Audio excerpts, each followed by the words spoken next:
ألم نجعل الأرض مهادا والجبال أوتادا وخلقناكم أزواجا وجعلنا نومكم سباتا وجعلنا الليل لباسا وجعلنا النهار معاشا وبنينا فوقكم سبعا شدادا وجعلنا سراجا وهاجا وأنزلنا من المعصرات ماء ثجاجا لنخرج به حبا ونباتا وجنات ألفافا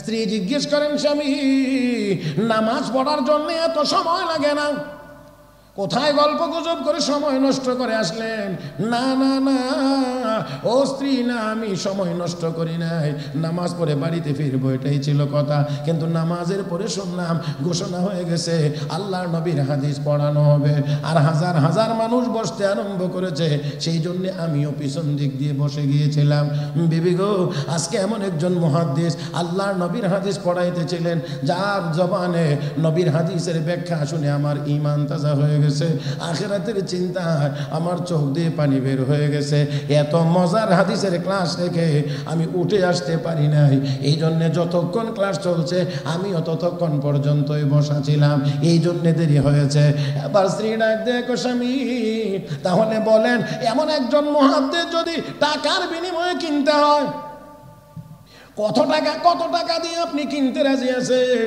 ও বিবি কি বললাম টাকা দিয়ে কি এই মুহাদ্দিস কেনা বেচা হয় নাকি তারপরেও বলছি একজন বিশাল রাজা বাদশার বিশাল ধনভাণ্ডার যদি দিয়ে দেওয়া হয় তারপরেও এই মুহাদ্দিসের উপযুক্ত মূল্য হবে না স্ত্রী এবার অতি আনন্দের কারণে চোখের পানি ছেড়ে দিয়ে বলেন স্বামী গো 16 বছর পূর্বে বাড়ি থেকে যাওয়ার সময় গর্ভে যে সন্তান রেখে গিয়েছিলেন আর 16 বছর পরে বাড়িতে ফিরে যেই যুবকটাকে দেখে রাগ করেছিলেন এটা আর কেউ না আপনার রেখে যাওয়া সন্তানই এতদিনে যুবকে পরিণত হয়েছে আর এতক্ষণ যেই মুহাদ্দিসের ক্লাসে বসে নবীর হাদিসের সুন্দর ব্যাখ্যা শুনে ঈমান তাজা করে এসেছেন এই মুহাদ্দিস আর কেউ না আপনার বাড়িতে এসে দেখা এই যুবকটাই হলো সেই মুহাদ্দিস আপনার রেখে যাওয়া 15,000 দিরহাম খরচ করে আমি আপনার জন্য এত বড় একজন মুহাদ্দিস তৈরি করেছি ওয়া আলা আলি মুহাম্মাদ كما باركت على إبراهيم وعلى آل إبراهيم إنك حميد مجيد দারুল উলুম তালিম ও সুন্নাহ মাদ্রাসার উদ্যোগে আয়োজিত আজকের এই ওয়াজ মাহফিলের মুহতারাম সভাপতি সম্মানিত সকল অতিথিবৃন্দ হযরত উলামায়ে কেরাম সূরাতুল আনকাবুতের 45 নম্বর আয়াতে কারিমা তিলাওয়াত করেছি তিলাওয়াতকৃত এই আয়াতে কারিমার আলোকে আপনাদের খেদমতে কয়েকটি কথা বলার আশা করেছি আল্লাহ যেন বলবার শুনবার বুঝবার এবং আমল করবার তৌফিক দান করেন মহব্বতের সাথে সবাই বলি আমিন তিলাওয়াতকৃত এই আয়াতে কারিমার ভিতরে আল্লাহ রাব্বুল আলামিন নবী করিম সাল্লাল্লাহু আলাইহি ওয়াসাল্লামকে দুইটা আমলের নির্দেশ দিয়েছেন আল্লাহ তার নবীকে সরাসরি নির্দেশ দিয়েছেন হে নবী আপনি করেন যদি বুঝে থাকেন তাহলে বলেন আল্লাহ যদি নবীকে আমলের কথা বলেন তাহলে সেই আমলের গুরুত্ব কম না বেশি আল্লাহ রাব্বুল আলামিন তার প্রিয় হাবিবকে বলছেন নবীকে ডাইরেক্ট অর্ডার দিয়ে বলছেন হাবিব আপনি নিজেই দুটি আমল করেন এক নাম্বার উতলু মা উহিয়া ইলাইকা মিনাল কিতাব নবী ওহীর মাধ্যমে যে কিতাবটি আপনার উপরে নাজিল করা হয় এই কিতাবটি আপনি নিজে তেলাওয়াত করেন তাহলে তেলাওয়াতের গুরুত্ব কম না বেশি অবশ্যই বেশি কারণ নবীকে আল্লাহ নির্দেশ দিয়ে বলেছেন দুর্ভাগ্যজনকভাবে হলেও সত্য আজ মুসলমানের ঘর থেকে কোরআনের তেলাওয়াত বিদায়ের পথে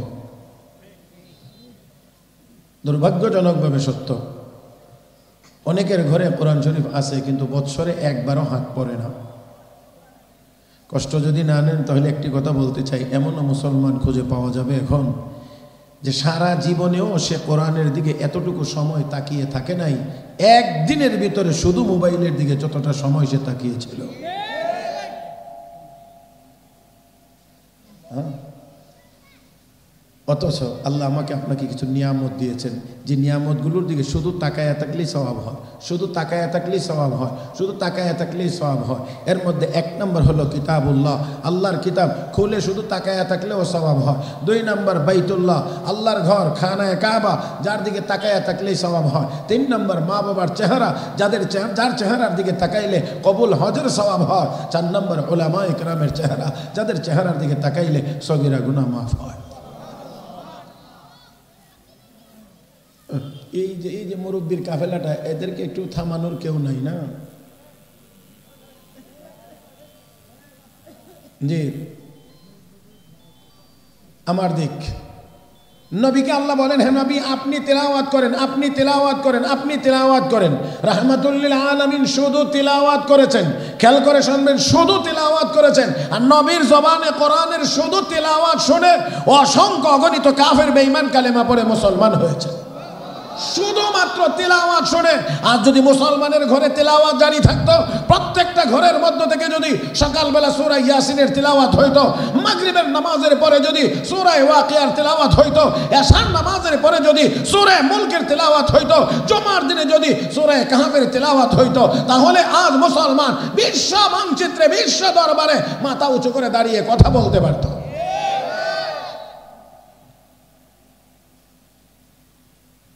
আমার আপনার নবী 23 বছরে নবুয়তি জীবন, 23 বছর। এই 23 বছর নবুয়তি জীবনে আমার নবী মাত্র একটা কিতাব পড়াইছেন, একটা নাম 23 বছরে নবী এক কিতাব পড়াইছেন। আর এক কিতাব পড়ায়া যেই মানুষগুলো এই কিতাবগুলো পড়েছে, সেই মানুষগুলো ছিল বড় বড় মানুষ, কিন্তু এক কিতাব নবী পড়ায়া শিখায়া তাদেরকে স্বর্ণের মানুষ বানাইয়া দিয়েছেন, স্বর্ণের মানুষ বানিয়ে দিয়েছেন।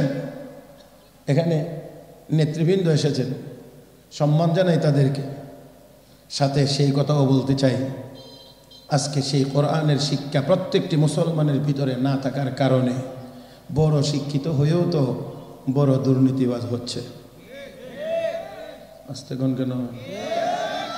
দুর্নীতির যেই খবর এই পর্যন্ত এই কয়েক মাসের ভিতরে পাইছি, সুবহানাল্লাহ, কত দরকার, কত লাগে। আগে তো টাকার নোট কয়েকটা দিলেই চলতো, পরে বান্ডিল দেওয়া লাগে। এবারে তো শুনলাম বস্তা ভরে বলে টাকা দেওয়া লাগে। তারা তো সবাই শিক্ষিত মানুষ ছিল। বাংলাদেশ ব্যাংকের রিজার্ভ যারা চুরি করেছিল তারা সবাই অশিক্ষিত মানুষ, তাই না? সবাই শিক্ষিত, তাই না? হ্যাঁ, তাহলে ছোট শিক্ষিত তো অবশ্যই না, বড় শিক্ষিত। তো বড় শিক্ষিত হয়ে কি শিক্ষিত মানুষ হয়েছে না শিক্ষিত চোর হয়েছে? জি, তাই আসুন, মাফ করবেন, কষ্ট পাবেন না। আমি শুধুমাত্র বলছি, আমার নবী 23 বছরে একটা কিতাব পড়াইছেন, সেই কিতাবের নাম কোরআন। আর এক কিতাব পড়াইয়া নবী বড় বড় মানুষগুলোকে স্বর্ণের মানুষে রূপান্তরিত করেছেন। নবীদের পরে এত সুমানুষ, এত ভালো মানুষ কোনোদিন দুনিয়াতে আসে নাই, কিয়ামত পর্যন্ত এত সুন্দর মানুষ আর কোনোদিন আসবেও না। নবী কোরআন পড়ায় যে কাফেলা তৈরি করেছিলেন, সাহাবায়ে কেরামের কাফেলা। আর একটু জোরে বললে ভালো হয়। दुर्फेशानी में तेरे कतरू को दरिया कर दिया, दिल को रोशन कर दिया, आंखों को बीना कर दिया, जो न ते खुद राह पर गैरों के आदी बन गए। क्या नजर थी जिसने मुर्दों को मसीहा कर दिया, क्या नजर थी जिसने मुर्दों को मसीहा कर दिया। যেই মানুষগুলো ছিল ক্যান্সারে আক্রান্ত রোগী, ওই মানুষগুলোকে আমার নবী কোরআন পড়াইয়া, কোরআন শিখাইয়া চির উম্মতের জন্যে, চিরকালের জন্যে, উম্মতের জন্যে ওই মানুষগুলোকেই ডাক্তার বানাইয়া দিয়েছেন। তারা উম্মতের জন্যে হয়ে গিয়েছে ডাক্তার। আমার ভাইরা মনে রাখতে হবে, কোরআনে কারীম এমন এক জিনিসের নাম, যেই জিনিস মানুষের চামড়ার উপর দিয়ে যেমন কাজ করে, কলবের ভিতরেও তেমন ভাবে কাজ করে। জোরে কান, জোরে কান, জোরে কান। এই জন্য কোরআনের তেলাওয়াত শুনলে তো মনটা জুড়াইছে। হ্যাঁ, এটা অ্যাকশন শুরু হয় ভিতর থেকে। আর আমাদের যত কাজ আছে, যত কার্যক্রম আছে, সবগুলোর অ্যাকশন হয় বাহির থেকে। এই জন্যে খেয়াল করে দেখবেন, চুরি করছে, ধরা পড়ছে, পুলিশে ডান্ডা লাগাইছে, জেলে নিছে, চোর ভালো হয়েছে। ওর কথা বুঝেননি? চুরিতে ধরা পড়ছে, পুলিশে ধরে নিছে, কিছু উত্তম মাধ্যম দিছে, কিছুদিন জেল খেটে বাইরে হয়েছে, ভালো হয়ে গেছে। হ্যাঁ, জি না, আর একটু প্রমোশন নিয়ে আইছে, জেলখানা ঘুরে আইলে এরপরে ডর ভেঙে গেছে, কোনো টেনশন নেই। আর চুরি করে যেহেতু ধরাই পড়ে গেছি, মানুষ যেহেতু চিনেই ফেলেছে আমি চুরি করি, তো এখন আর চুরি করবো না, এখন ডাকাতি। কথা কয় না, এখন ডাকাতি। তাহলে বোঝা গেল এই ডান্ডা দিয়ে চরিত্র ভালো করা যায় না। চরিত্র যদি ভালো করতে হয় তাহলে কোরআনের দরকার হয়। চরিত্র ভালো করতে হলে কোরআনের দরকার হয়। এই জন্যে আল্লাহর ফজল করমে আমাদের মাদ্রাসা বড় আলেম ওলামা, মসজিদের ইমাম, মুয়াজ্জিন, খতিব, মাদ্রাসার আসাতিজা কেরাম, ওনারা যেই সম্মানী ভাতা পান, এটা বেতন কাঠামোর মধ্যে পড়ে না, কিন্তু এরপরেও কোনো ইমাম সাহেব আজ পর্যন্ত চুরির মামলার আসামি হয়েছে না, ডাকাতির মামলারও আসামি হয়েছে না। হ্যাঁ, কোনো মুয়াজ্জিন চুরির মামলার আসামি হয় না, ডাকাতির মামলার আসামি হয় না। ও মুসলমান, তাহলে একটুখানি চিন্তা করতে হবে যে এত কম টাকার মালিক হওয়ার পরেও চুরির দিকে হাত বাড়ায় না কেন, ডাকাতির দিকে হাত বাড়ায় না কেন? কারণ তার শিক্ষা, কোরআনের শিক্ষা তাকে সেই দিকে যাইতে দেয় না। তার কারণ হলো, তুমি যাইতে চাও কোন দিকে, যেই দিকে যাইবা এটা তোমার রবের পক্ষ থেকে অর্ডার নাই, হুকুম নাই, এটা অবৈধ। যদি এমন কাজ করো, আল্লাহর আদালতে দাঁড়ায় তোমাকে জবাব দিতে হবে। এই জবাবদিহিতার ভয়ে সে কষ্ট করে চললেও চুরির দিকে, ডাকাতির দিকে যায় না। আমি আপনাদেরকে একটা কথা শুধু শোনাই, কেমন লোক নবী তৈরি করেছিলেন। সাইয়েদনা হযরত ওমর ফারুক রাদিয়াল্লাহু তাআলা অর্ধজাহান শাসন করতেন, অর্ধজাহান, অর্ধেকটা পৃথিবী। জামা তালিওয়ালা মসজিদে নববীর মিম্বরে দাঁড়ান খুতবা দেওয়ার জন্য। জামা কাপড়ের মধ্যে কোনো আভিজাত্য নাই, তবে ঈমান আর আমলের মধ্যে আভিজাত্যের কোনো অভাব নাই। হ্যাঁ, আমাদের সব আভিজাত্য এখন চলে এসছে পোশাকে, আশাকে, চামড়া। হ্যাঁ, কীভাবে স্মার্ট হওয়া যায়, কীভাবে চেহারাটাকে একটু সুন্দর করা যায়, একটু সাজুগুজু করা যায়, কীভাবে উন্নত পোশাক পরে সামনে গিয়ে দাঁড়ানো যায়, লোকেরা যেন দেখেই আমাকে বলে জেন্টেলম্যান। হ্যাঁ, জি, এরকম। কিন্তু না, আমাদের সেই পোশাক শুধু পোশাকের সাজে সজ্জিত হলে হবে না, আমাদেরকে সাজতে হবে ঈমান আর নেক আমলের সাজে। আমাদের মধ্যে থাকতে হবে বিশ্ব নবীর সুন্নতের অনুসরণ। আমার ভাইরা, আপনাদের আবার কষ্ট হইব না তো, কতক্ষণ থাকতে পারবেন তাও জানি না। আপনাদের কোনো কর্মসূচি যদি থাকে এটাও আমাকে বললে, যাতে আমি আবার বদ্ধ আপনাদের না পাই, যে হ্যাঁ হুজুর তো বয়ান যে শুরু করছে, আমরা তো কোনো সুযোগ দিল না, এটাও যাতে আবার না হয়, এইদিকেও আমি খেয়াল করি। আমি কি করেন আপনারা, আমি সর্বোচ্চ সম্মান রেখেই কথা বলতে চাই। তবে যে যা কিছুই করি না কেন, রাজনীতি করি, অন্যান্য কিছু করি, যা কিছুই করি না কেন, সবচেয়ে আমার বড় পরিচয় আমি একজন মুসলমান। আমার জন্মের পরে আমার কানে আযান দেওয়া হয়েছে, আমার মরার পরে ইন্না লিল্লাহ পড়া হবে, কবরে আমাকে বিসমিল্লাহি ওয়া আলা মিল্লাতি রাসূলিল্লাহ বলে রাখা হবে। অতএব যা কিছু করি না কেন, সবকিছুর উপরে হলো আমার ধর্ম। আল্লাহ আমাদেরকে বুঝার তৌফিক দান করুন। হযরত ওমর রাষ্ট্রপ্রধান, আমিরুল মুমিনিন, রাতের বেলা হযরত আলী হযরত ওমরের সাথে সাক্ষাতের জন্য গেছেন, গিয়ে দেখেন লিখতেছে। ফাঁকে জিজ্ঞেস করলেন, আলী ব্যক্তিগত কাজে এসেছো না রাষ্ট্রীয় কাজে এসেছো? না, ব্যক্তিগত কাজে এসেছি। একটু অপেক্ষা করো। অপেক্ষা করলেন, হযরত ওমর লেখা শেষ করলেন, আর একটা বাতি জ্বালাইলেন, আগের বাতিটা নিভাইলেন। আলী কি বলতে চাও বলো? বলার আগে বলেন, বাতি তো জ্বলতেই ছিল, তার একটা জ্বালাই এটা নিভাইলেন কেন? আলী এতক্ষণ রাষ্ট্রীয় কাজ করতেছিলাম, রাষ্ট্রীয় বাতি জ্বালাইছি, এখন ব্যক্তিগত কথা বলবো, জন্য ব্যক্তিগত তেলের বাতি জ্বালাই গেছে। আর মাঝে মাঝে আমাদের দেশে পত্রিকা একদিন পরে দেখি, পিয়ন পোস্টে চাকরি করে এবারে ঢাকা শহরে 5টা বাড়ি। মাশাআল্লাহ, কি বরকতি পোস্ট। আল্লাহ বাঁচাইছে যে সচিব হইতে পারছে না। যদি সচিব হইতো তো দেশটারে কি করতো চিন্তা করা যায়। আমরা কোথায় গিয়েছিলাম, কত দূর পর্যন্ত আমাদেরকে নেওয়া হয়েছিল। আমার মনে হয় এই দেশে অনেক অলিয়া উলিয়া আল্লাহওয়ালা প্রিয় বান্দা বান্দিরা আছে যারা শেষ রাতে তাহাজ্জুদের নামাজ পড়ে আল্লাহর দরবারে কান্নাকাটি করেছে। এই কান্নার বরকতে আল্লাহ বাহ্যিকভাবে এই সূরত সৃষ্টি করে আমাদের দেশটাকে হেফাজত করেছে।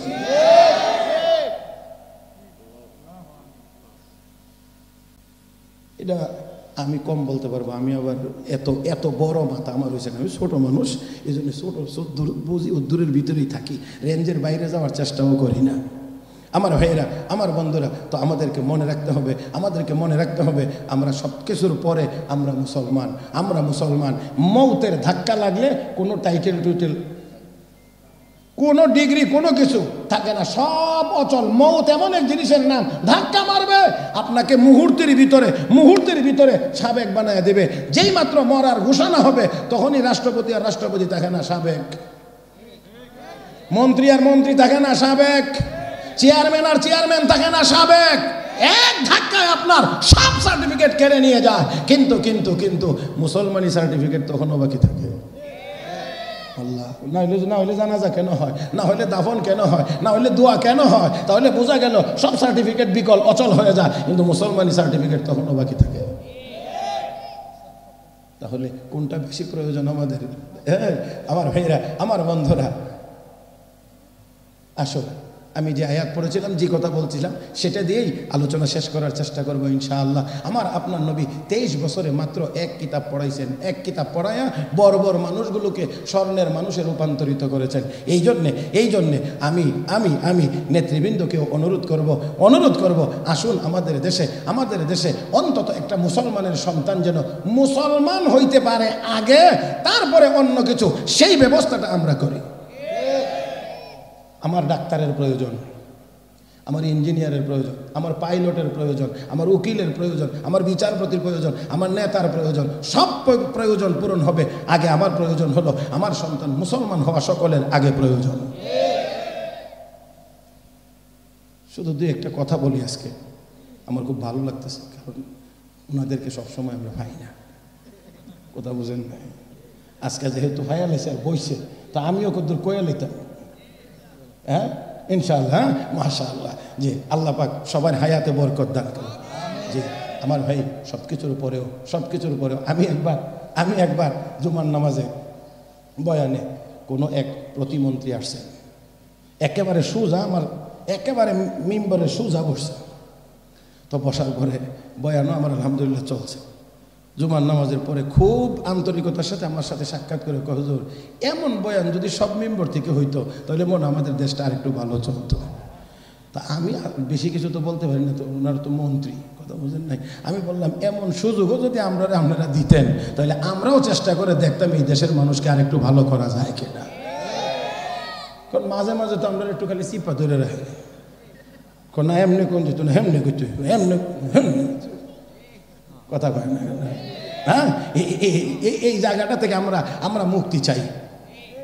কোরআন ও হাদিসের কথা হবে, নির্বিঘ্নে হবে, বিনা বাধায় হবে।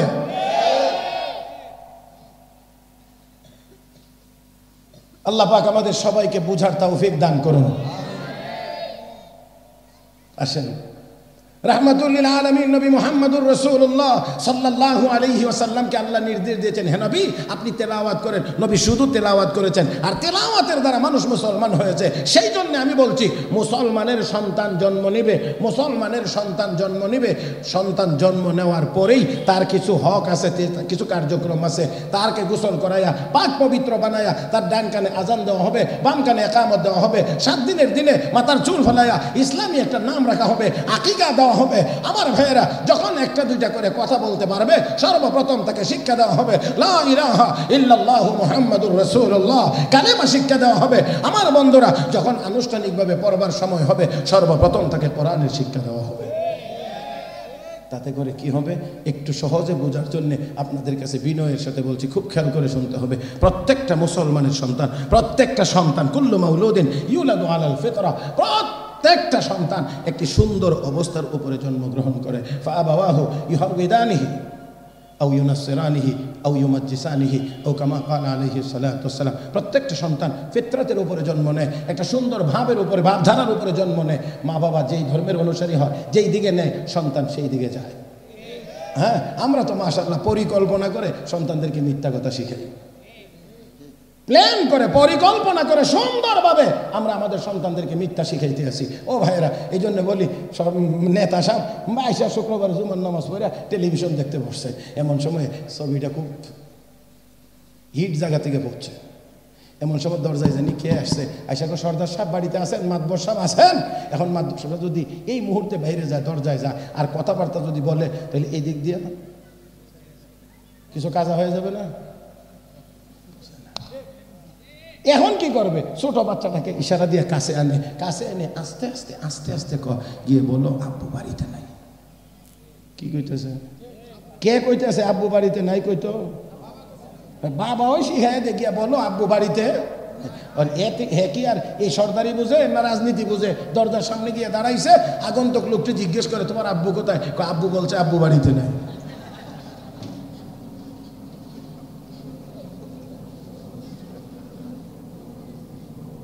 জি, এবার আপনি বলেন, এই ছেলে বড় হয়ে যত মিথ্যা কথা বলবে, সব মিথ্যা কথার যত গুনাহ হবে, সব শুধু ছেলেরই না বাবারও কিছু আছে? হ্যাঁ হ্যাঁ হ্যাঁ, বলেন বলেন বলেন। বাবারও আছে, বাবারও আছে, বাবারও আছে, বাবারও আছে। আমার ভাইয়েরা, তো সন্তান জন্ম নেয় একটি ভালো অবস্থার উপরে। আপনাদেরকে একদম সহজে বুঝাইতে চাই, তা হলো এই, দুধের ভিতরেই মাখন থাকে। তবে মাখনটা পাইতে হলে একটু মেহনত করতে হয়, একটু পরিশ্রম করতে হয়, তারপরে গিয়ে মাখন পাওয়া যায়।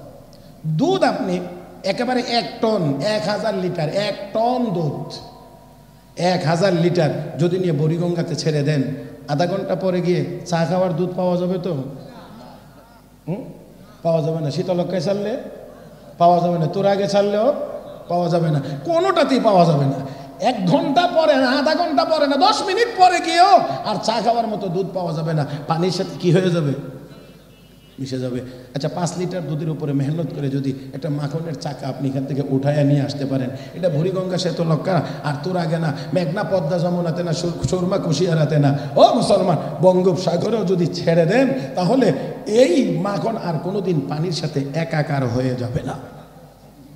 এটা আর মিশবে না। কেন মিশবে না? এটা এখন শক্ত হয়ে গেছে, শক্ত। আমার ভাইয়েরা, দুধের মধ্যে কিন্তু এই জিনিসটা ছিল, তবে নরম আকারে ছিল, লিকুইড ছিল, তরল ছিল, পানির সাথে গেছে, পানিয়ে মিশে গেছে। আমার বন্ধুরা, একটু মেহনত করার কারণে ওই মাখনটা যেমন আর কোথাও গিয়ে পানির সাথে মিশে না, ঠিক প্রত্যেকটা মুসলমানের সন্তান ওই দুধের মতো একটা পবিত্র অবস্থায় জন্মগ্রহণ করে, মক্তবে পড়ায়া যদি তার উপরে মেহনতটা চালায়া যদি মাখনের চাকা বানায়া দেওয়া যায়, যেমন করে মাখনের চাকা সমুদ্রে গেলেও পানির সাথে মিশে না, যেই মুসলমান মক্তব জীবনে কোরআনের শিক্ষাটা গ্রহণ করে স্কুল কলেজ ইউনিভার্সিটিতে যাবে, এমনকি অক্সফোর্ড ইউনিভার্সিটিতে গেলেও সে আর কোনোদিন ভুলবে না সে একজন মুসলমানের সন্তান। আমার ভাইয়েরা, অথচ আমাদের দেশে বেশি লেখাপড়া করে আবার কিছু মানুষ বলতে শুরু করে কি জানেন? দেয়ার ইজ নো গড, আল্লাহ বলতে। আর আর আর আর আর আমরা তাদেরকে বলি তারা নাকি বুদ্ধিজীবী। হ্যাঁ, আমাদের দেশে এদেরকে বুদ্ধিজীবী বলা হয়। ও মুসলমান, একটু খেয়াল করতে হবে, আল্লাহ কাদেরকে বুদ্ধিজীবী বলেন আর আমরা কাদেরকে বুদ্ধিজীবী বলি, এটা একটু খুঁজে বের করতে হবে। আমার আল্লাহ কাকে বুদ্ধিজীবী বলেন, সে হবে বুদ্ধিজীবী। দেখেন তাহলে কোরআন খোলেন, আল্লাহ কি বলেন? ইন্না ফি খালকিস সামাওয়াতি ওয়াল আরদি ওয়া ইখতিলাফিল লাইলি ওয়ান নাহার লাআয়াতিন লিউলিল আলবাব الذين يذكرون الله قياما وقعودا وعلى جنوبهم ويتفكرون في خلق السماوات والأرض ربنا ما خلقت هذا باطلا سبحانك فقنا عذاب النار।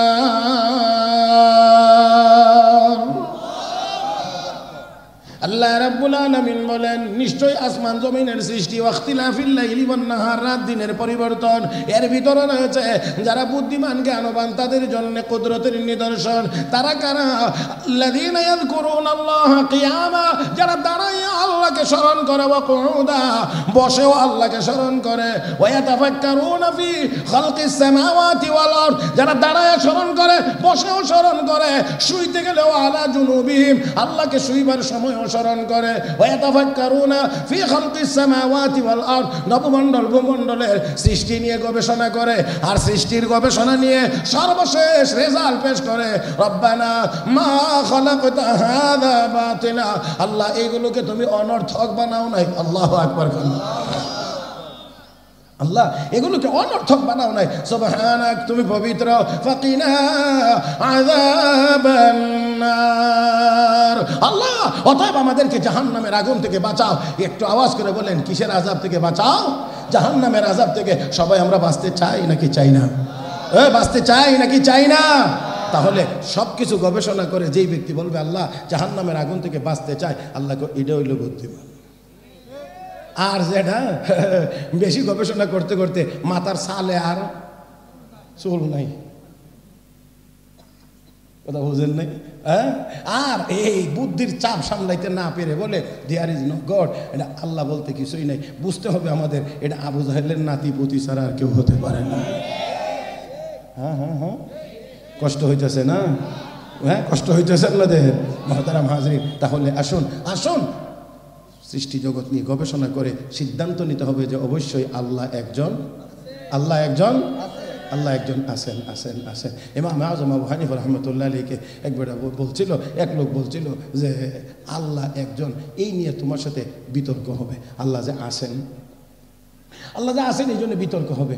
তোমরা মুসলমান বলো যে আল্লাহ পৃথিবী বানাইছেন, আর আমরা বলি পৃথিবী এমনি হয়েছে, এমনিতেই হয়েছে, প্রাকৃতিক নিয়মে হয়েছে। আমি বুঝি না প্রাকৃতিক নিয়ম আবার কোনটা?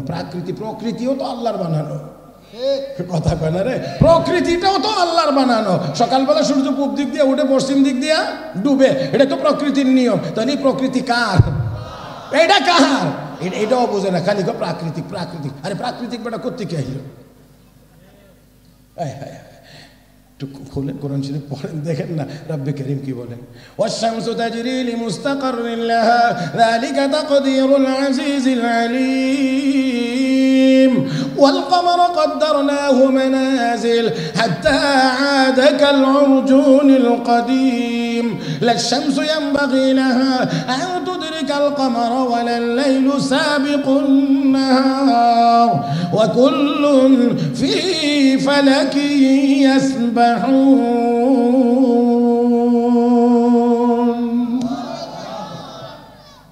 والشمس تجري لمستقر لها রব্বে করিম কয় সূর্য আমার হুকুমে তার গন্তব্যের দিকে চলমান চলমান চলমান চলমান। আমি বলে দিছি এই জন্য এটা পূর্ব দিক দিয়ে উঠে পশ্চিম দিক দিয়ে ডুবে, আবার আবার আবার কিয়ামতের আগে একদিন পশ্চিম দিক দিয়েও উঠবে, মধ্য আকাশ পর্যন্ত আসবে, আবার ডুবেও যাবে। ও মুসলমান, তাহলে এটা নিয়ন্ত্রণ মূলত কার হাতে? যালিকা তাকদীরুল আজিজিল আলীম, মহাপরাক্রমশালী আল্লাহর নিয়ন্ত্রণ।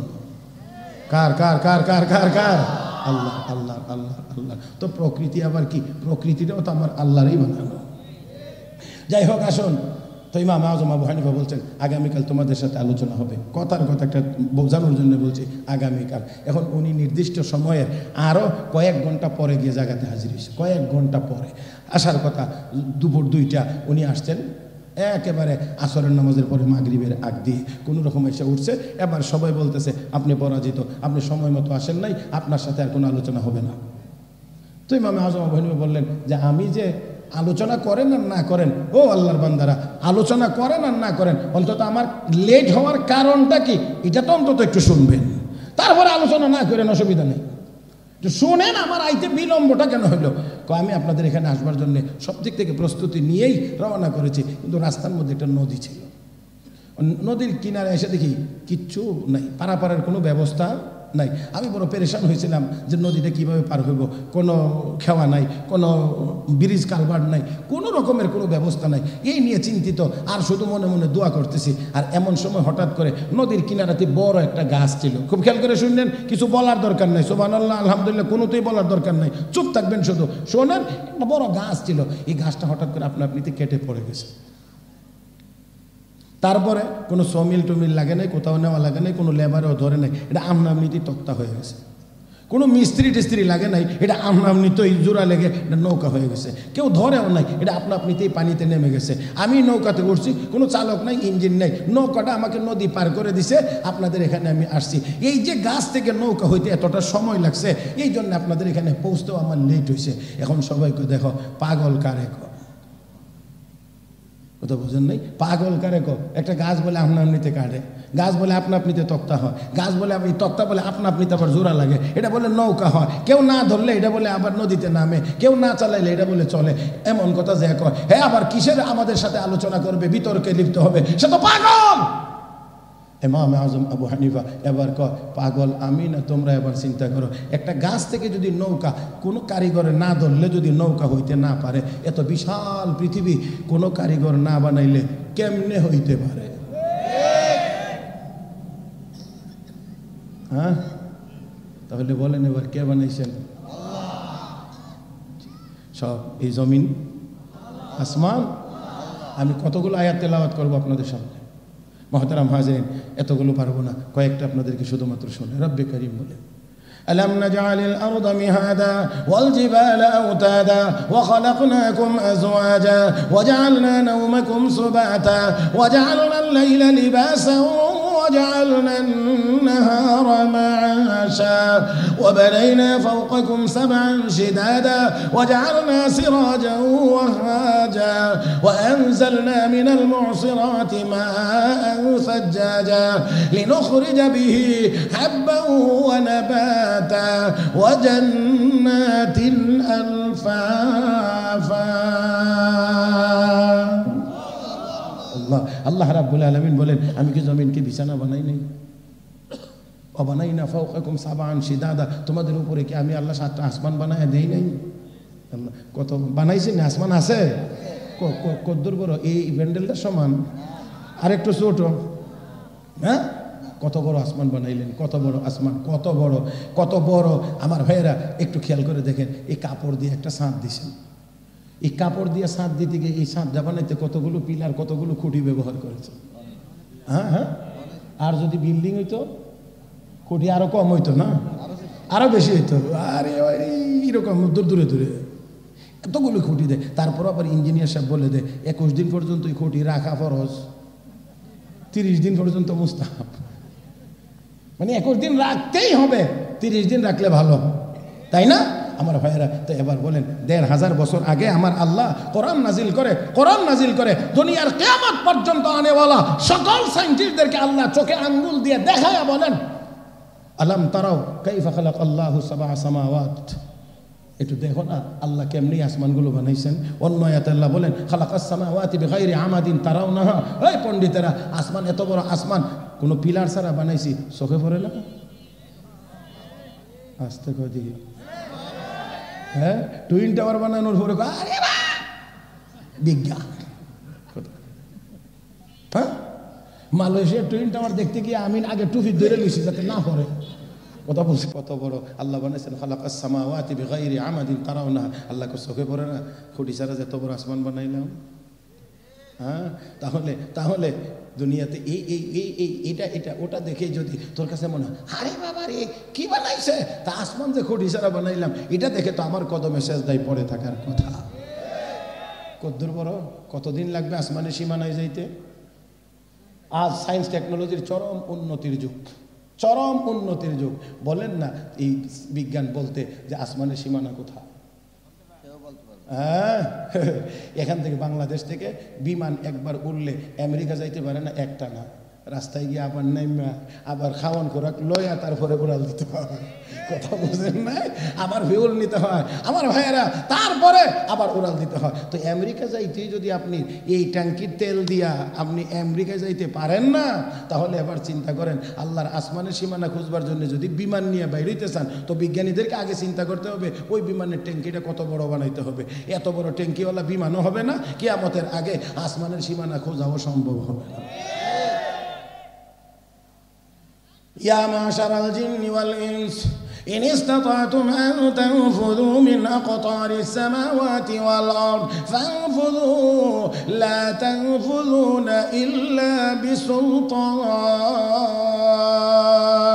ফাবিআইয়ি আলাই রাব্বিকুমা তুকাযযিবান।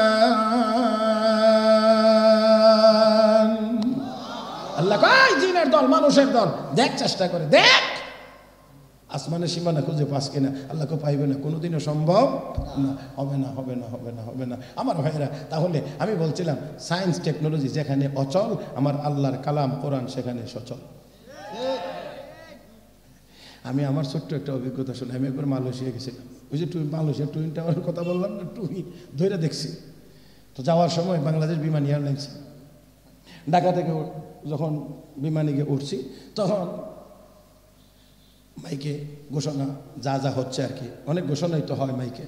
এর মধ্যে ওই দিনের পাইলট ছিল আবার একজন ম্যাডাম, ক্যাপ্টেন শাহানা।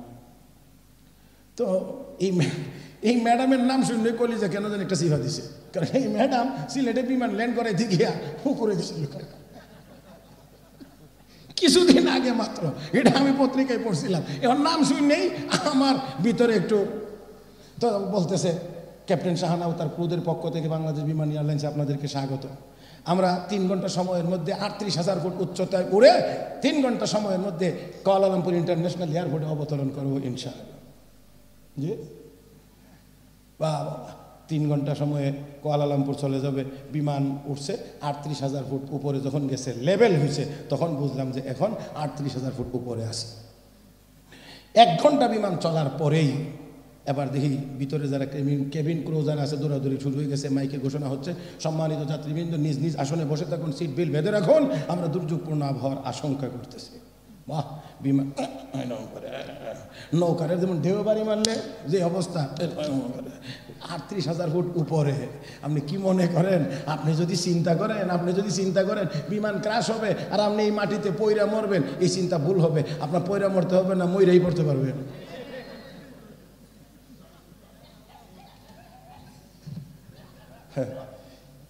জি এখন আমার তো ভয় অবশ্যই লাগছে। মানুষ মানবীয় বৈশিষ্ট্যের কারণে ভয় তো অবশ্যই লাগবে। তো দোয়া কালাম যা জানি তা পড়তেছি, কিন্তু হঠাৎ মনে হয়েছে একটা কথা। এটা হলো, আমি দেখি মাঝে মাঝে যুবকেরা গান গায়, গান শুনে আমি মরেই যাব, বাঁচাতে পারবে না কেউ। আমার মনে হলো দেখি এখন এই গান কেউ গায়নি।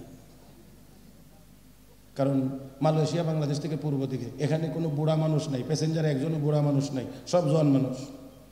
কারণ বুড়া হইলে পশ্চিম দিকে যায়, বুঝে না লাগে কোন দিকে, হ্যাঁ? সব কাজ থেকে যখন রিজেক্ট হয় আর কোনো কাজে লাগে না, তখন ওনার মনে হজ করত।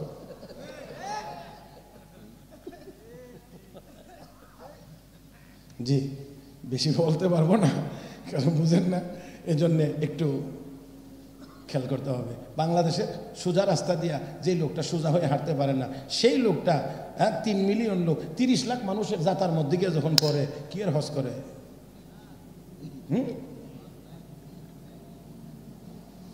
আরাফাতে নেওয়া হয়, মুজদালিফায় রাত্রি যাপন করে সকালবেলা মুজদালিফা থেকে মিনা পর্যন্ত আসার কোনো গাড়ি নেই, সব পায়ে হেঁটে আসতে হয়। এখানে চাইলেও কোনো গাড়ি হবে না, গাড়ি রাস্তাই নেই এদিকে, আপনি সব হেঁটে। এই মুজদালিফা থেকে মিনার তাঁবুতে আসা বুড়ানি, আরেকজনের বাবা যা বাবা আমার পাত্রটি তুমি মেরে, এটা তো আমার চোখে দেখাবে। জি কি হয় সেটা সব আমি বলবো না, কারণ আমি কাউকে নিরুৎসাহিত করতে চাই না। উৎসাহিত বুড়া হয়ে গেছেন, হজে করেন নাই, হজে যাবেন অবশ্যই, তবে জেনে যাবেন হজটা যেন ঠিক মতো আদায় হয়। এটা একটু জেনে ওই অনুযায়ী শুধু গিয়ে ঘুরে আইলেন, নামের আগে দিয়ে হাজি লাগাই নিলেন, কাগজে লিখতে পারবেন, কিন্তু হাসরের মাঠে আল্লাহর কাছে গিয়ে দেখবেন আপনার হজ ইয়ারহুডি রয়ে গেছে।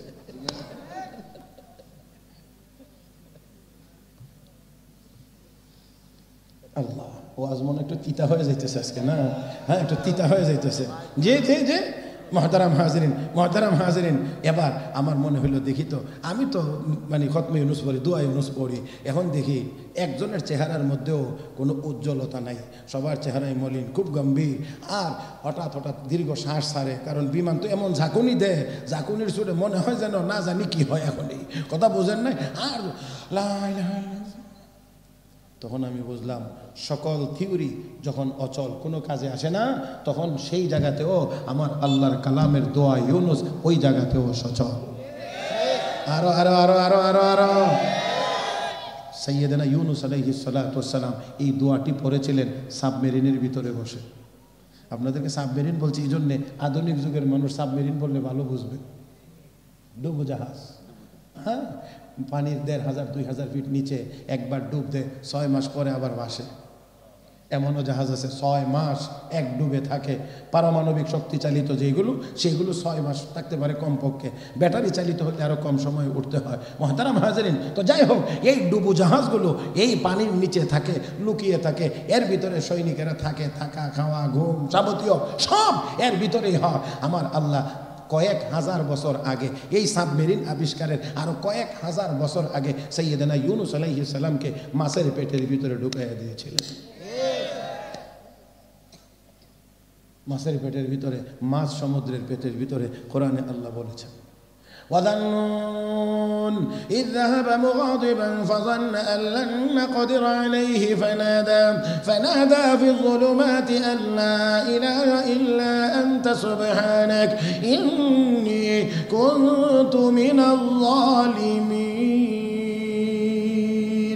فاستجبنا له ونجيناه من الغم وكذلك ننجي المؤمنين।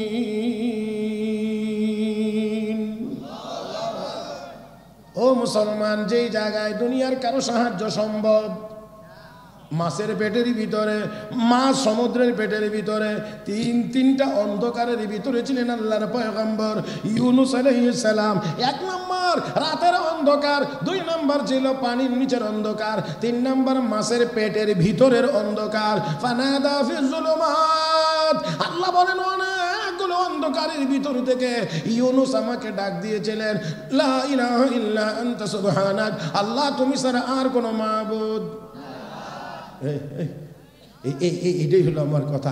সব যেখানে অচল, আমার আল্লাহর নাম সেখানে সচল।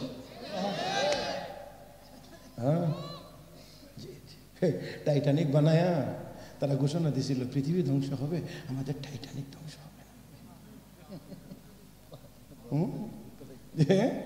টাইটানিক বানায়া বলছিল আমাদের টাইটানিক ধ্বংস হবে না।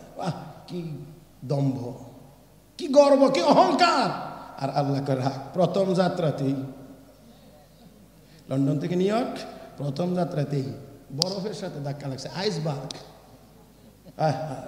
শুধু তা না, পাশেই কাছাকাছি দূরত্বে আমেরিকার আর একটা জাহাজ ছিল, যেখান থেকে রেডিও বার্তা আসছিল এই টাইটানিকে।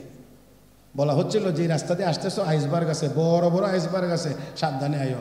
একবার রিসিভ করছে তো বলা হয়েছে, আবার কিছুক্ষণ পরে আবার বার্তা আসছে তো রিসিভ করছে। এবার যে ইঞ্জিনিয়ার দেওয়া হয়েছিল, যারা দায়িত্ব দেওয়া হয়েছিল এটার জন্যে, সে রিসিভারটা উঠে আর এখানে নিয়ে রেখে দিছে যাতে আর আওয়াজই না হয়। কয় কি আমাদের টাইটানিক কি আইসবার্গের কথা কয়, তার মানে কিচ্ছু না। এখন যা হইবার তাই হয়েছে। এই যে ডুবছে একটা নাট বল্টু উদ্ধার করার ক্ষমতা হয়েছে না। আবার এই টাইটানিকটা দেখাইবার লাগে আর একটা ডুবু জাহাজ বানাইছিল বড় লোকেরা, টাকা দিয়ে টিকিট কাটিয়া ওইটা দিয়ে ডুব দিয়ে গিয়ে টাইটানিক দেখতে গেছে। দেখতে যায় আল্লাহ ইডারেও কিছুদিন আগে ইডারেও গর্ব অহংকার ভালো না। আমাদের দেশেও যারা অহংকারের চোটে হায় এদের অহংকারের কারণে, এদের দাপটের কারণে রাস্তায় মানুষ তো দূরের কথা, অন্যান্য জীবজন্তু জানোয়ারও দাঁড়াইবার সাহস করছে না। হায় এখন টর্চ লাইটটা খুঁজছো,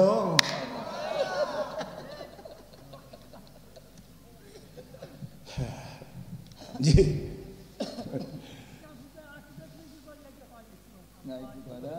জি জি বাস বাস জি মুরব্বী, আমি বলবো ইনশাল্লাহ, আমি বলবো আমি তো বলতেই আছি, আমার দেশের এক নেতা বলছিল পালাইব না, প্রয়োজনে মির্জা ফখরুল সাহেবের বাড়িতে গিয়ে উঠবো। আমাকে ওভারটেক করা যাবে না প্লিজ, এটা বুঝতে হবে, এটা ওয়াজ মাহফিল।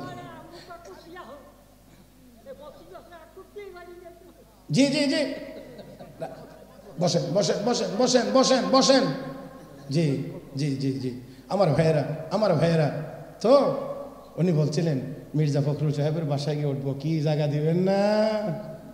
এখন 25 তারিখের না 5 তারিখের পরে এখন ফখরুল সাহেব খুঁজেন কি ভাই আসলেন না, তো চা তো খাওয়াইতে পারলাম না। হ্যাঁ জি, কাজেই মনে রাখতে হবে, আমি কোনো দল টল নিয়ে আমার বলা মূল উদ্দেশ্য না। আমার উদ্দেশ্য হলো অহংকারের পরিণতি ভালো হয় না, এটা হওয়া উচিত নয়, কারো মধ্যেই হওয়া উচিত নয় আমার ভাইয়েরা, আমার বন্ধুরা। তাই আসুন, আমি অনেক দূর চলে গেছি, একেবারে জায়গায় চলে আসতে চাই। তা হলো এই আমি বলছিলাম আমার সব প্রয়োজন, ডাক্তার প্রয়োজন, ইঞ্জিনিয়ার প্রয়োজন, সব কিছু প্রয়োজন, তবে সবার আগে মুসলমান বানানো প্রয়োজন। হ্যাঁ, আর মুসলমান যদি বানাইতে হয় তাহলে কোরআন লাগবে। কি লাগবে?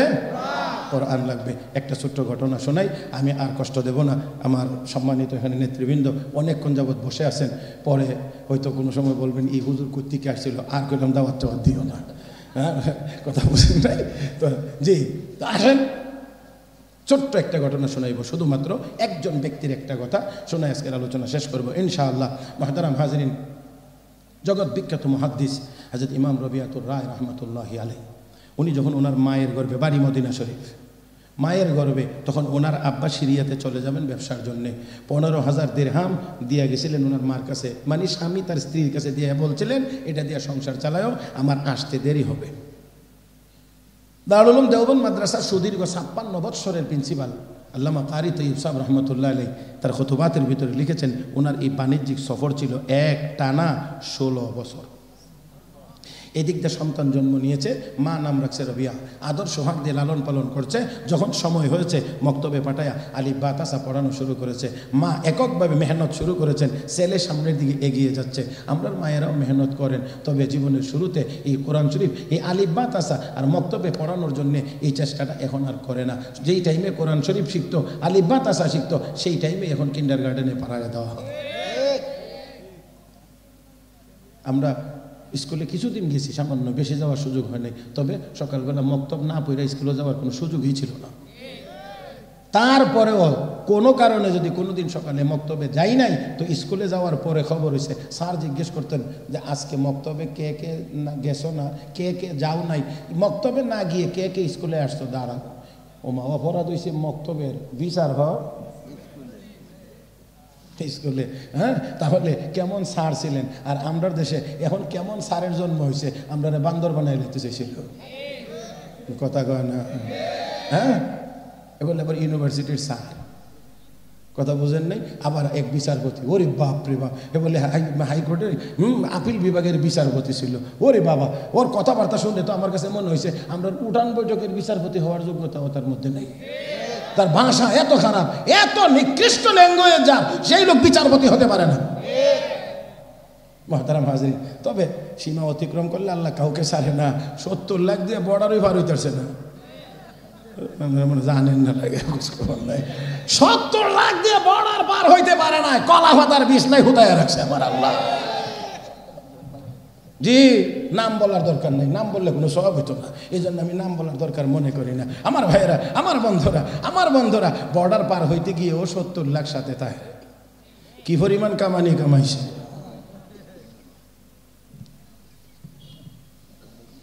জি, রাখেন আমাকে বলতে দেন। আমি যদ্দূর বলবো ইনশাআল্লাহ, ওদ্দূরের মধ্যে প্রতিক্রিয়া হবে না, মিল করে বলবো ইনশাআল্লাহ।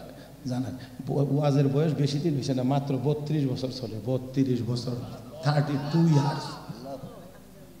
বুঝছেন তো কাজে এখানে অনেক যুবকেরা আছে যাদের বয়স আন্ডার 30, তার মানে তুমি রুহু জগতে থাকতোই আমি ওয়াজ করি, তো কাজে আমাকে একটু দেন। আলহামদুলিল্লাহ সুম্মা আলহামদুলিল্লাহ, সারা দেশে ঘোরার সুযোগ হয়, কোন নেতা ফেতা আছে সবারই কম বেশি চিনি, কথা বুঝেন, ছোট নেতা বড় নেতা মাঝারি নেতা।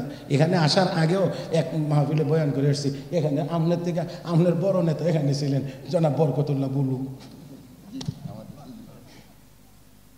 কথা বুঝেন নাই, নোয়াখালীর। আর এটা চকবাজারের নোয়াখালীর ব্যবসায়ীরাই মাহফিলের আয়োজন করছে, এই জন্য নোয়াখালীর নেতা দাওয়াত দিচ্ছে, কথা বুঝছেন না, যে বরকতুল্লাহ বুলু সাহেব বাড়ি নোয়াখালী। মোটামুটি ওই আগে যে আপনি বলছিলেন কি নাম জানি, ওনার বাড়ির কাছাকাছি। জি জি জি, দরকার নেই। মুহতারাম হাজিরিন, আল্লাহ পাক এই 32 বছর যাবৎ এই মাঠে কথা বলাইতে আছে।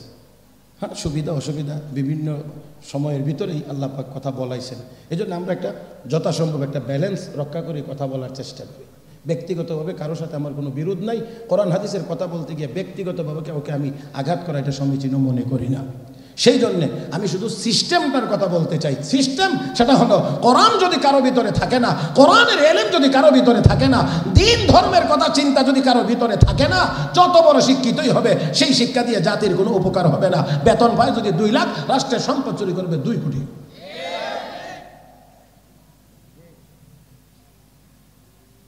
আসুন, বলছিলাম ছেলেটাকে সহযোগিতা করে পিছন দিক দিয়ে ঠেলে ঠেলে সামনের দিকে নিয়ে যাচ্ছে।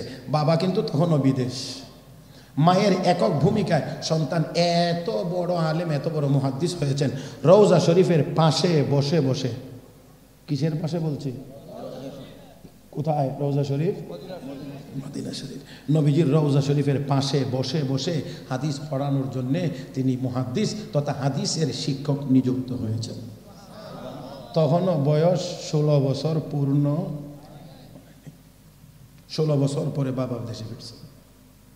বাড়িতে ঢুকবেন, গেটে আসার পরেই দেখে বাড়ির ভিতর থেকে এক যুবক ছেলে বেরিয়ে আসতেছে। দেখেই মেজাজ গরম, কারণ মাথার মধ্যে ওই চিন্তাই নাই যে আমার ছেলে হইতে পারে, এটা বড় হইতে পারে, এরকম হইতে পারে, এই চিন্তাই নেই। কারণ মোবাইল শরীফ তো এই যুগে ছিল না, কথা বোঝেন নাই, যার কারণে এই চিন্তাও ছিল। দেখি যুবক, তুমি আমার বাড়িতে কে, কোথায় থেকে আসছো, কি পরিচয় তোমার? ওমা, যুবক মুরব্বী, আপনি কি কর, আপনি আমারে কোন, আমি কে, আপনি আমার বাড়িতে ঢুকেন আমারে না জিগাইয়া?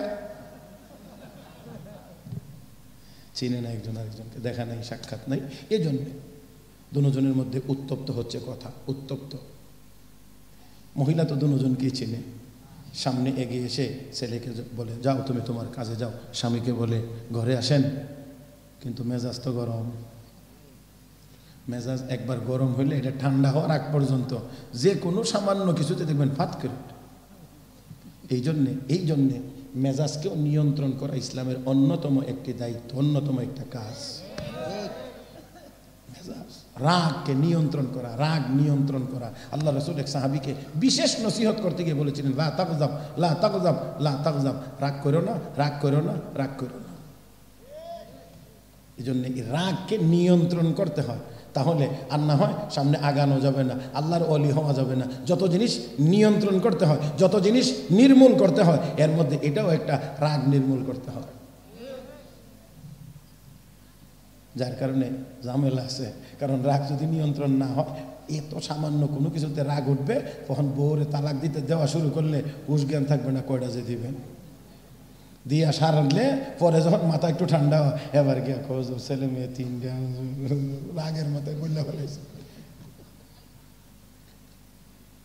আমার কাছে গেছে জীবনে অনেক গিয়ে খোঁজ রাগের মাথায় বললে ফেলেছে। আমি বলি, একটা ঘটনা পৃথিবীতে দেখান তো যে রাগ সারা তালাক হয়েছে। কেউ বলছে বউর আদর করে বলে আই লাভ ইউ, ওই জন্য তোমার তালাক দিলাম।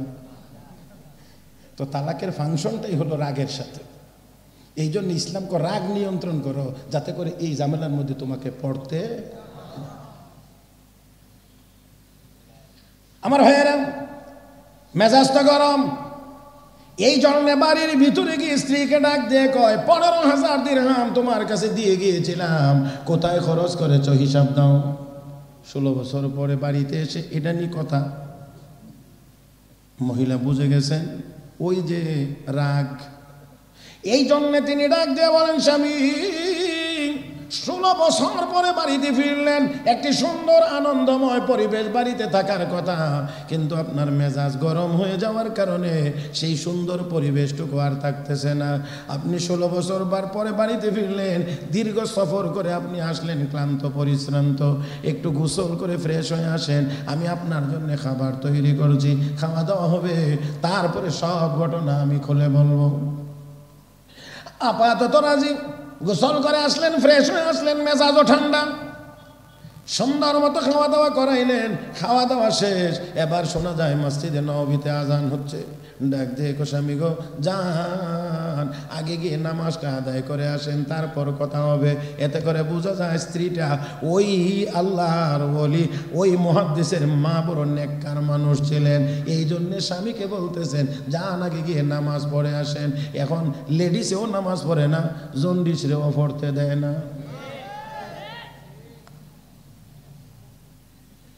এখানে গেলে বেশি কষ্ট হয়ে নেবেন। আপাতত আজকের জন্য থাক, আজকের জন্য থাক, এখানে যাব না। আমার সময় জানি কতদূর হয়েছে আল্লাহ জানে, আমার তো এই এত আনলিমিটেড হওয়ার কথা না। আমার ভাইয়েরা মোটামুটিভাবে ঘন্টা অতিক্রম করছে, কথা শেষ করতেই হবে, এখানেই শেষ করবো। মুহতারাম হাজরিন আসেন, এবার লক্ষ্য করে দেখেন, বলতেছে যান গিয়ে নামাজ আগে পড়ে আসেন, তারপরে বাকি কথা হবে। নামাজের জন্য চলে গেছেন, নামাজ হয়েছে। নামাজের পরে ঘোষণা শোনা যায়, আল্লাহর নবীর হাদিসের ক্লাস হবে। যেই মাত্র ঘোষণা, হাজার হাজার মানুষ বসতে আরম্ভ করেছে, উনিও পিছন দিক দিয়ে বসে গেছেন। হাদিসের ক্লাস শুরু হয়েছে, সুন্দর করে নবীর হাদিসের ব্যাখ্যা দেওয়া শুরু হয়েছে। উনিও বসে বসে বড় আরামের সাথে, আনন্দের সাথে, তৃপ্তি সহকারে শুনতে আসেন। দীর্ঘ সময় হাদিসের দার্স হয়েছে, ক্লাস হয়েছে, উনিও পিছনে বসে বসে শুনে এসেছেন। ঈমান তাজা হয়ে গেছে, আখিরাতের চিন্তায় চোখ দিয়ে পানি বের হয়ে গেছে।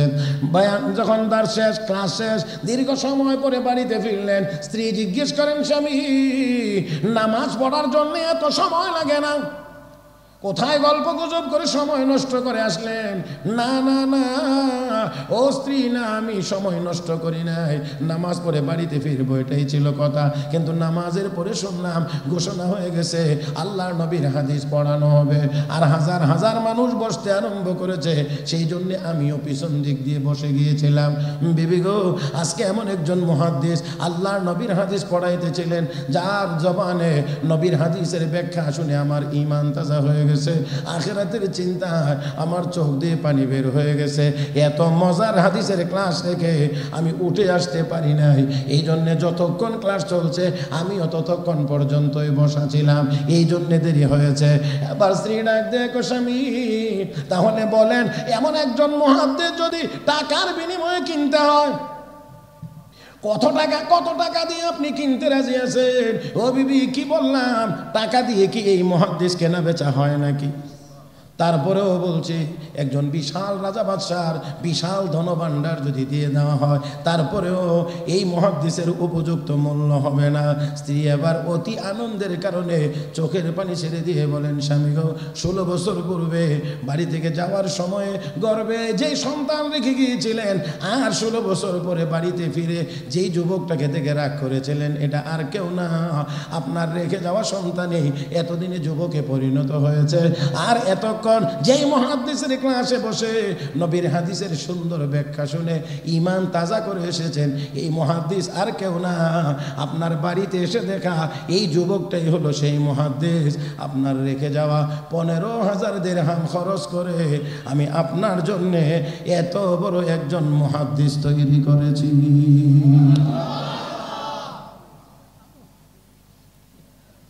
ও মুসলমান, আসল ভালো মানুষ যদি বানাইতে হয়, ভালো মানুষ, তাহলে কোরআন ছাড়া ভালো মানুষ বানানো সম্ভব না, হয় না, এ পর্যন্ত হবেও না। আমার ভাইয়েরা, ভালো মানুষ বানাইতে হলে কোরআনের অন্তত মিনিমাম প্রাথমিক শিক্ষাটা হলেও লাগবে। তলাবুল ইলমি ফরিদাতুন আলা কুল্লি মুসলিম, রাসূল বলেন প্রত্যেক মুসলমান নর নারীর জন্যে দ্বীনি এলেম, প্রাথমিক স্তরের দ্বীনি এলেম শিক্ষা করা ফরজ। অতএব এতটুকু যদি শিক্ষা দেওয়া না হয় তাহলে হাসরের দিন ওই মা বাবা সন্তানের আসামি হবেন, সন্তানের করা মামলার আসামি হবেন। সেই জন্যে আসুন, এই মাদ্রাসা এখানে করা হয়েছে, এখানে এই ছোট ছোট বাচ্চাদেরকে কোরআন শিখাইয়া আমাদের সন্তানদেরকে মানুষ বানানো হচ্ছে। অতএব এই মাদ্রাসাটা টিকে থাকার কোনো দরকার নাই। আওয়াজ করে বলেন না, আওয়াজ করে বলেন দরকার আছে। মহতারাম হাজরিন, তাহলে মাদ্রাসার কাজ চলমান মনে হয় যেটা দেখলাম। হ্যাঁ, এখানে সম্মানিত নেতৃবৃন্দ আছেন, আপনারাও এখানে এলাকার গণ্যমান্য ব্যক্তিবর্গ আছেন।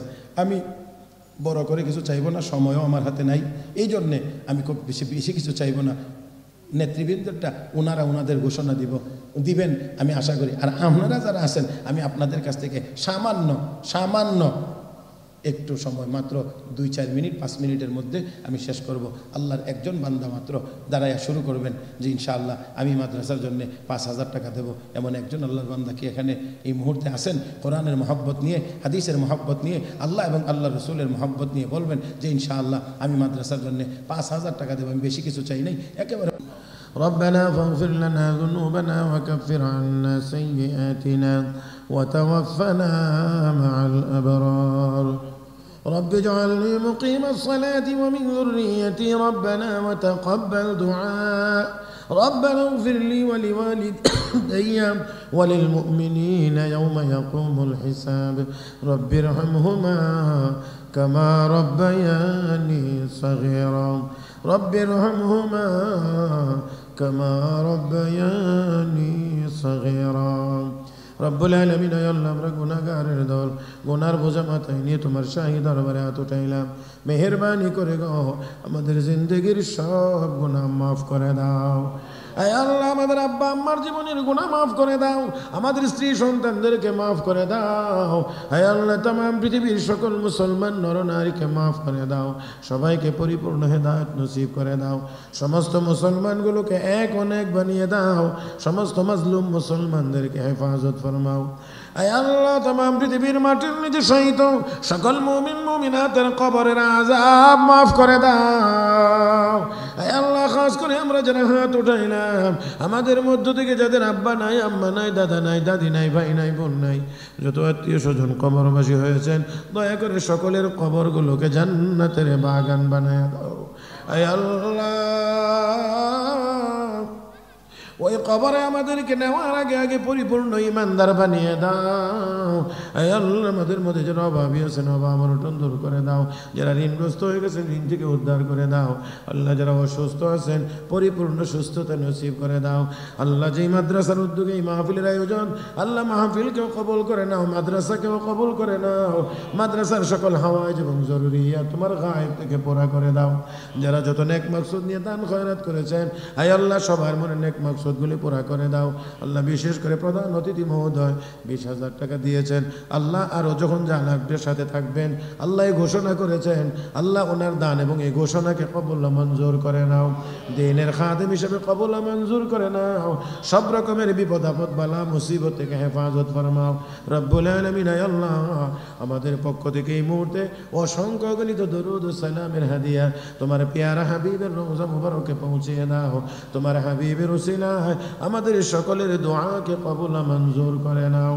রব্বানা তাকাব্বাল মিন্না ইন্নাকা আনতাস সামিউল আলিম ওয়া তুব আলাইনা ইন্নাকা আনতাত তাওয়াবুর রহিম। ওয়া সাল্লাল্লাহু তাআলা আলা খায়রি খালকিহি মুহাম্মদ ওয়া আলা আলিহি ওয়া আসহাবিহি আজমাইন। আমিন আমিন বিরহমাতিকা ইয়া আরহামার রাহিমিন।